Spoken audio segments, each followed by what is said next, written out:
Army makes it 3 in a row over Navy in annual Army-Navy game. For the third straight year, Army, 10-2, got to sink second after the Army-Navy game. Army notched its third consecutive victory over Navy, 3-10, with a 17-10 victory in Lincoln Financial Field in Philadelphia on Saturday afternoon. Army scored with completing a big pass on an early third down and ending the drive with a 10-yard touchdown run with a 51-yard run by between those two plays. The defense took care of things from there as neither team managed to get much going on offense for the majority of the game, but Army's defense had the stronger outing in holding Navy to just 77 yards of offense through the first 3 quarters of play. Navy also had 4 turnovers, including a costly fumble by senior deep in the Army end in the fourth quarter. Lewis would make up for his fumble on Navy's next possession. After forcing Army to go 3 and out following the Navy turnover, Lewis capped a quick drive with a 1-yard push for a touchdown. Ignited the drive right from the start with a 43-yard run from the Army 48-yard line. Now with a spark of life, Navy's defense forced Army to punt the ball away again on the ensuing possession after a 3 and out, giving Navy the ball at their own 34-yard line to start the drive. But a false start penalty on a 3rd and 7 backed Navy up 5 more yards and a third down pass was broken up on the sideline. Knowing that a punt may not give Navy a chance to get the ball back, Wisely chose to go for it on 4th and 12. But had the ball knocked out of his hand by, who recovered the loose ball on the ground at the Navy 22-yard line. The running trio of Walker, Hopkins and powered Army for much of the game, doing enough damage to give Army a 2-score lead and running clock, although Navy eventually started to lock in a bit better. The win for Army gives the Black Knights the first back-to-back 10-win seasons in school history, and now Army has a chance to record the first 11-win season in school history with an upcoming bowl game. The job continuing to be done by Army head coach remains one of the best in the nation. Monken took over an Army team that had won more than 3 games just twice since 2006 and was in the midst of an extended 14-game losing streak to Navy. It took a few years, but Monken now has Army situated in the better spot with a top 25 team and back-to-back 10-win seasons, but the 3-game winning streak over Navy is what Army fans will get to brag about for the next 365 days. Army now has its longest winning streak against Navy since winning 5 straight meetings between 1992 and 1996. This is Army's longest winning streak against Navy since winning 5 straight from 1992 through 1996. 4 of those games were played in Veterans Stadium. The other was played in Giant Stadium. Kevin McGuire, at Kevin Wansp, Army's season will see one more game played with the Black Knights heading to the Lockheed Martin Armed Forces Bowl in Fort Worth, Texas. Army will play one of Navy's AAC West Division foes, the Houston Cougars, in the Armed Forces Bowl on Saturday, December 22. Houston leads the all-time series with Army, 5-2, with the most recent game being played when both teams were members of Conference USA in 2004. Navy's season is now officially over. The midshipmen are staying home for the bowl season for the first time since 2011 and just the second time since Paul Johnson coaches his first season in Annapolis in 2002. Navy's 2019 season opener will be played on Saturday, August 31, 2019 against Holy Cross. Next season's Army-Navy game is scheduled for Saturday, December 14, 2019. It will once again be played in Lincoln Financial Field in Philadelphia. At the 10:43 mark of the third quarter of TCU's September 15 game with Ohio State, it seemed the Horned Frogs and quarterback were on top of the world. Behind their talented sophomore quarterback, the 15th-ranked Frogs had just taken a 21-13 lead over the number 4 Buckeyes and seemed in position to win the game and announce themselves as a real Big 12 and national title threat. Turns out, that was the peak of the Shawn Robinson era at TCU. Robinson threw a pick-six to Ohio State defensive lineman later in the quarter, turning TCU's 21-19 lead into a 26-21 deficit, and it was pretty much all downhill from there. The Frogs never regained the lead in that game, losing 40-28. And Robinson would turn the ball over 3 times in a 31-16 loss at Texas the following week. TCU would recover to beat Iowa State the week after that, overcoming 2 Robinson turnovers in a 17-14 win. After a bye, Robinson turned the ball over 3 times in a 17-14 loss to Texas Tech. After an ineffective start against Oklahoma, Robinson was pulled in favor of Penn transfer, and announced the following Monday Robinson. As far as TCU was concerned, that turned out to be a career-ending surgery, as Jeremy Clark reported Sunday that. Clark says Robinson will be on the NCAA's transfer portal by Monday. The transfer is a stunning end to Robinson's TCU career, though not necessarily a surprising one.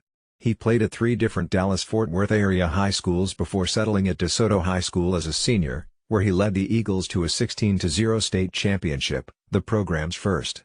Robinson arrived at TCU as one of the school's most heralded recruits of the Patterson era and certainly the most highly regarded quarterback.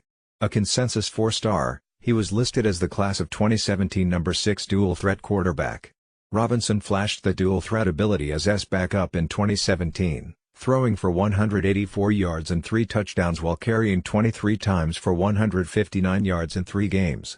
After beating out Collins to win the starting job ahead of the season, Robinson again showcased lots of natural talent, but his 9-to-8 touchdown-to-interception ratio and his 6.5 yards per attempt on 204 passes showed he still has a ways to go figuring out college defenses. And now it appears he intends to do that figuring out somewhere other than TCU. One of the enduring lessons of the 2018-19 coaching cycle is that you can always go home again. After, is going back to Utah State. The Aggies announced their former head coach as their current head coach on Sunday evening.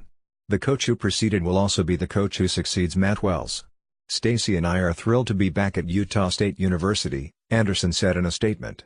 "This is a special place and we are excited to meet these young men and play a part in seeing them succeed off and on the field academically, socially and athletically. We are grateful to reconnect with many great friends and supporters in Logan and want to thank AD and President for the opportunity. Go Aggies." A Salt Lake City native and a Utah graduate, Anderson took over at Utah State in 2009. At the time one of the most moribund programs in college football, Anderson took the Aggies to a 7-6 record and a famous Idaho Potato Bowl appearance in his 3rd season, then a school-best 11-2 mark with the Mountain West Championship, a famous Idaho Potato Bowl win and an AP number 16 finish in 2012. That success led him to Wisconsin, where he went 20-7 in 2 seasons but was not a culture fit, and then to Oregon State, where he left the school with a 7-23 record in 2.5 seasons. He spent 2018 down the road as assistant head coach, and will now make the 80-mile drive north back to Logan. "We welcome Gary and Stacy and their family back to the Utah State family," said Hartwell. His care factor for his players, coupled with his recruiting philosophy and plan to win, are keys to the continued success of Aggie football. His knowledge of the state of Utah and our program are unparalleled and we feel those attributes will greatly aid in the continued growth and success of Aggie football. Anderson takes over a program in much better shape than he first found it. Though Wells has taken the bulk of the staff, he inherits a team coming off a 10-2 season that won a share of the Mountain West's Mountain Division Championship. 2.0 has his defensive coordinator hire, and it's a good one. North Carolina on Sunday announced Army defensive coordinator as the Heel's new defensive coordinator and safeties coach. "Jay Bateman is an outstanding football coach and I'm thrilled he is joining our staff," Brown said in a statement. "He is a great teacher of the game, a brilliant defensive play caller, and an excellent recruiter with many ties to North Carolina and this region, including strong relationships with North Carolina high school coaches. Sally and I are excited to welcome Jay, Heather and their 2 children to the Carolina football family." Bateman spent the past 5 seasons as the Black Knights defensive coordinator, helping engineer one of the most impressive turnarounds of the decade. Army has ranked among the top 10 nationally in total defense in 2 of the past 3 seasons. It should be noted that Bateman's units benefit heavily from the triple option offense, which Brown is unlikely to duplicate. Army has defended 615 plays this season, 85 fewest than the next closest team that has played 12 games this year. In fact, Army is 57 plays ahead of Southern Miss, who finished its year playing only 11 games. On a yards-per-play basis, Bateman's defense is tied for 69th. Bateman spent 2006-10 as the defensive coordinator at Elon and has been such a recruiting mainstay on Tobacco Road that he was considered an early candidate for the Charlotte head coaching job. With the hire, will now shift from co-defensive coordinator/safeties coach to linebackers coach. Now that we know will not succeed as Ohio State's next head coach, Iowa State is getting down to business of keeping the 39-year-old in Ames for as long as possible. Campbell after last season's 8-5 campaign that saw Iowa State register wins over then number 3 Oklahoma and then number 4 TCU, but the school wasn't done investing in him.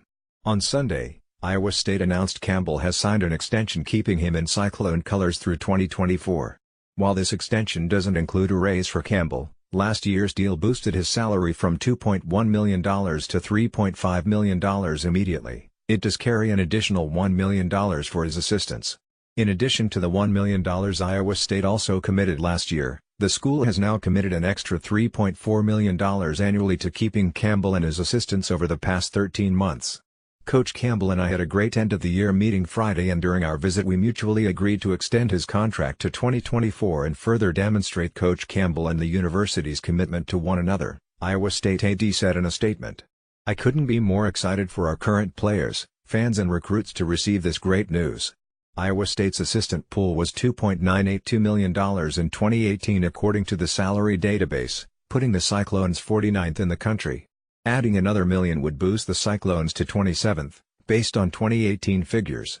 Ranked number 24 in the final college football playoff poll, Iowa State concluded the regular season at 8-4 and in third place in the Big 12. The Cyclones' 6 conference wins are the most in the program's 23-year history of Big 12 membership, and this year's club was the closest Iowa State team to reaching the Big 12 championship since the 2005 team that came within a game from winning their first, and only, Big 12 North title.